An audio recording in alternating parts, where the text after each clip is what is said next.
Hey folks, this is Ryan from Onion River Sports in Montpelier, Vermont. If you're a cyclist or want to be, one thing you need to know how to do, probably more than even learning how to ride a bike, is how to fix a flat. So the first thing to do is to kind of get off the trail, all right? So don't spread out in the middle of the single track, just get out of the way and find yourself a good spot to do the work. Now, as far as removing the wheel, you can do it by flipping your bike upside down. You can do it without even doing that. You can undo your quick release skewer or your through axle, whatever it might be, and just kind of work the wheel off. But a really handy trick is to just look around and find yourself a work stand. And lo and behold, this tree right here looks just about right. I have a rear flat, and so a rear wheel is a little more involved when removing than a front. So this is going to come in super handy. So I just found a tree with a little broken branch that I'm going to hang my saddle from the seat rail, and I've got a pretty decent work stand, and I'm still more or less off the trail. All right, so when you are removing a rear wheel, you got to get past the rear derailleur, and the easiest way to do that, and it really helps when you're putting the wheel back on, is to shift into your highest cog. That gets the chain as far away from the center of the wheel as possible.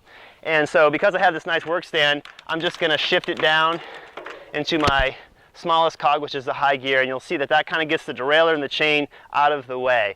Then I got to go about removing my wheel. Now you need to know how to do that, and you need to make sure that you are prepared to do that. So this particular bike has a through axle. It's not a quick release, so you actually need a wrench to take it off. So because I'm prepared, I have in my pack a wrench. Depending on what you bring, and I also have a spare tube, of course. I have an Alien tool. This is basically a mini tool. It has a bunch of Allen wrenches on it. It's got a chain tool in case you break your chain. It has some other things, and it has tire levers built in, and you're going to need those tire levers as well. If you have a mini tool that doesn't have tire levers, then you also want to bring tire levers with you, or at least one tire lever, because sometimes getting a tire off without a tire lever can be pretty tricky. All right, so this through axle removes with a 5mm bolt. So I'm going to come over here and take care of that. As far as learning how to work a quick release, I would hope that you would know how to do that. But because this bike doesn't have a quick release, I unfortunately can't demonstrate. But if you have a through axle, like this one, then just removing the through axle and then letting the wheel kind of fall out, and make sure your bike doesn't fall off the tree, and you're good to go. All right, so now we have removed the wheel. I always keep my spare parts kind of in one general area, so I'm just going to kind of put them right back on my pack. All right, so then you got to take your tire off. Now, another important part of fixing a flat is to be prepared. There is no such thing as a standard mountain bike tube. If you go into a bike shop and say, give me a mountain bike tube, they're going to ask you a lot of questions. What size is your tire? How wide is it? What kind of valve do you have? How long of a valve do you need? This particular tire is a 650B fatty. It's a 3.0 width, and it's 650 is the sort of the circumference, which is kind of 27.5 inches. So a standard mountain bike tire is 26 inches. There are 29-inch mountain bike tires. There are fat bikes, which are 5-inch wide. So, and then of course there are Presta valves and there are Schrader valves. If you have a mid to high-end mountain bike, it's most likely going to be a Presta valve, unless you have a Schrader valve for a particular good reason, which there are many. If it's more of a recreational mountain bike or a comfort bike or something like that, it might be a Schrader valve, which is kind of the valve that you see on like a automobile. It's like the black, thicker one. But anyway, so I have come prepared with a 650 3.0 width Presta valve tube, and I have carried that with me in my pack. So I'm all set to go with that. And as I mentioned before, I have a tire lever built into my mini tool. And again, if you don't have one built into your mini tool, make sure you have one, because getting a tire off without a tire lever can be tricky. So the first thing you want to do is to make it as easy as possible is to let out as much of the air as you can, And so you just kind of, squeeze. I'm holding the Presta valve open, and I'm just trying to get as much of the air out as I can, just to make getting the tire off as easy as possible. Then you kind of go around the the tire, and depending on how, the type of tire and what kind of bead it is, it can be really, really tight. Now let's just see if I can get this off without my tire lever. I mean, I probably could, but I'm not going to struggle. Since I have a tire lever, I'm going to use it. So your tire lever has a little hook on it, and you need to slip that hook under the bead of the tire, just like that. It kind of grabs the tire bead and it pulls it over the rim, and then you can just push the lever forward and you'll see the bead just starts to peel away, and at a certain point it becomes really easy and you've got half of the tire off, and then you can pull the tube out. Now, some people might say, and then proceed by putting the replacement tube in, putting the bead back on. In other words, you don't need to take the whole tire off and pumping it up. But I'm going to say this.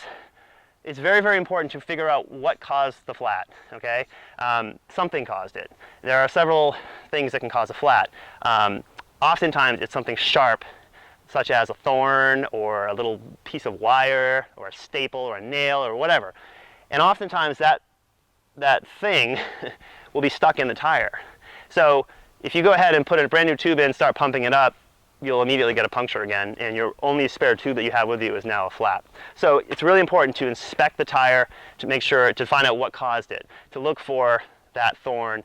Or maybe, maybe you have a split in your sidewall caused by a sharp rock, and that's a whole other story to worry about. But today we're just going to focus on how to fix the flat, all right? So, and when you do this, I have gloves on. Be very careful, because if it's a sharp piece of glass or a nail, if you just run your hand inside of there looking for something sharp, you'll slice your finger. So it does sometimes make sense to take the whole tire off so that you can really inspect the tire, to see what caused it. But in this case, I'm just going to tell you there's nothing that causes flat other than the fact that I let all the air out. But assuming there was a sharp piece of glass, I would say maybe it's right there. You got to get it out, pluck it out, and then you're good to go. And also too, check the rim strip. The rim strip is what protects the tube from the holes that are drilled into the rim that the spokes go through, or the spoke nipple goes through. This is a pretty, sticky rim strip. Obviously it's intact, it's in place. But oftentimes, especially with older mountain bikes, it's a little thin rubber thing, and it can kind of sometimes move over to the side, and it'll expose the hole of the rim, which has a sharp edge, and that can cause a flat. And that will cause another flat instantly on your brand new tube. So inspect your rim strip, make sure that is intact, make sure that your tire doesn't have any sharp things sticking out of it, or that the sidewall isn't split open. And once you've determined that everything is cool, then you can proceed in replacing the tube. All right, now here it is, my replacement tube. This is a Presta valve, and I'm gonna undo the little nut, the Presta nut, and open up the end of the valve to let air in. And I'm going to pull out my frame pump or my mini pump. Now, there are other ways to inflate your tire. There are CO2 cartridges, which are very quick and lightweight. If you're in a group ride and you bust out a CO2, people are going to be psyched because it takes a lot less time to inflate the tire with a CO2 inflator than it does with a mini pump. The only problem with CO2 is you can misfire. You can accidentally discharge it before you get it on your tube and let all the air out of that little cartridge, and you're left without any air. And also with like fat bike tires, and even this one, I think, even like a 16-gram cartridge might not be enough air to fill it enough. So you might need two. So, what I usually do is I always have a frame pump with me. I usually have a CO2 inflator in my bag. And I always have a patch kit, because you never know, you might get a double flat. You might be riding down and hit another piece of glass. And then if you've already punctured your spare tube is now your tube that you're using, what are you going to do? Well, you're going to patch it. All right, so the easiest way to get started is to put some air in the spare or the tube before you go ahead and stuff it into your tire. So, and that just gives it a shape. It's just easier to work with. So you stick the mini pump back on there, and depending on the particular mini pump, it may or may not hold the valve really well. I'm just gonna, I guess, hold it. And you can see it's short action. These aren't very heavy. They're meant to be lightweight. They're not as obviously as effective as a frame pump, or a floor pump, or a air compressor. But most people aren't carrying around air compressors or floor pumps with them on their ride. So this is all you got to work with. And this is again where you can see where a CO2 can come in handy. because it just takes a lot less time. But anyway, you can see now that this is starting to fill up. And basically you just want to get it till it's, you know, just filled up so that it holds its shape. Like that's pretty good. Take the thing off, and then I close the valve so the air won't escape. And now I've got something that's a lot easier to work with. All right, now again, I have left the tire half on the rim, so it's a lot easier to put the tube in. Find the valve hole, there it is, and start there. Take the valve, drop it into the valve hole, and then you just kind of roll the the tube into the tire. See how easy that was because it had some air in it? And this also, by putting some air in it, it won't get twisted, and it just makes this part of the process a lot easier. Now, once you get to getting the tire back on, you actually might have to take a little air out, but let's see if that's the case here. All right, then you're starting at the rim, at the valve again, drop the bead over the rim, and just kind of work your way evenly around the wheel. Make sure your valve is free, it can move up and down. That would tell you that the tube isn't being pinched or isn't stuck under the bead of the tire, which can cause problems when you go to inflate the tire. If the tube is under the bead and as you pump it up, it'll push the bead off the rim and it can explode, or just, you know, just discourage you further. It's already bad enough you're losing precious ride time, your camera guy is getting eaten by bugs. All right, now, starting at the valve, you kind of work the bead back onto the rim until you get to here. Now, as a seasoned bike mechanic, I can roll that guy right on there, no problem. You can use the mini tool, use the tire lever to kind of pry it back on. You got to be careful when you do that though, because you can actually pinch the tube. As you can see with this tire, I didn't need to use it. All right, and then we are ready to start pumping up. All right, and again, this is where the Preston nut can come in handy. You can use it to, as you notice, when I push the pump onto the valve, or the stem, it kind of wants to disappear in the tire. So by putting the nut there, it kind of gives it a stop. Don't tighten it too much. It's just there to prevent the valve from, the stem from sliding into the rim and disappearing on you. You take your mini pump, put it on there, and you know what? This guy has a little lever that locks it on.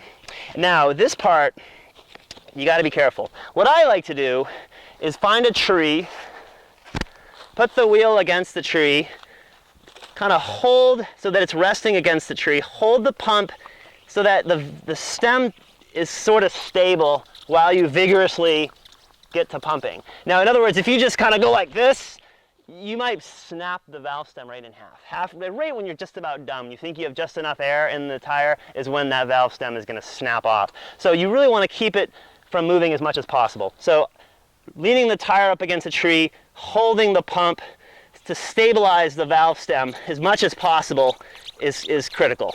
Now, as you pump up, every once in a while, especially if you use a CO2, try to do it in 2 shots. Give it a little bit of air, and then check carefully all the way around the rim to make sure the bead isn't, you know, popping off anywhere. Making sure that, you know, if you're not careful, the tube, as I mentioned, can slip underneath the bead and start to try to pop out the side under the bead. So before you get all the way inflated, make sure that the tire is seated properly. And there is a little line right along the edge of the tire that indicates that the bead is seated properly. So just make sure that it looks good. As far as how much air pressure, you know, usually you just kind of get enough to get out of the woods. I mean, it depends on where you are in your ride. If you're just starting out, you know, you want to get up to optimum inflation. You don't have a gauge with you, so you can kind of just sort of go by feel. So I'm almost there. You get the idea. You pump, you inspect, you get up to proper inflation or close to it. When you're done, you can close your valve stem. You can, you know, leave the Preston nut on or take it off, whatever.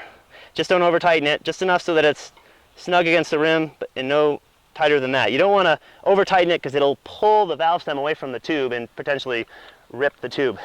And then you go about putting your wheel back on. And that takes us back to the beginning where I had you put the derailleur into the highest gear position so that it's as far to the outside as possible. To get the wheel back on, you kind of have to get the cassette, underneath the pulley, sort of in between the chain.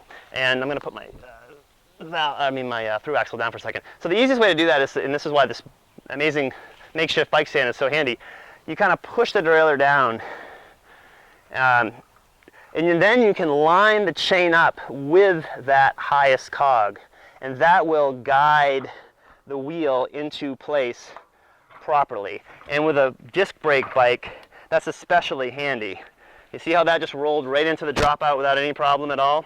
That's because of the fact that I have the derailleur in the highest gear position. I put the chain on the highest cog, and it just guided it in nicely. Then you take your through axle, your quick release, and you put that back in, and you tighten it up, and you're good to go.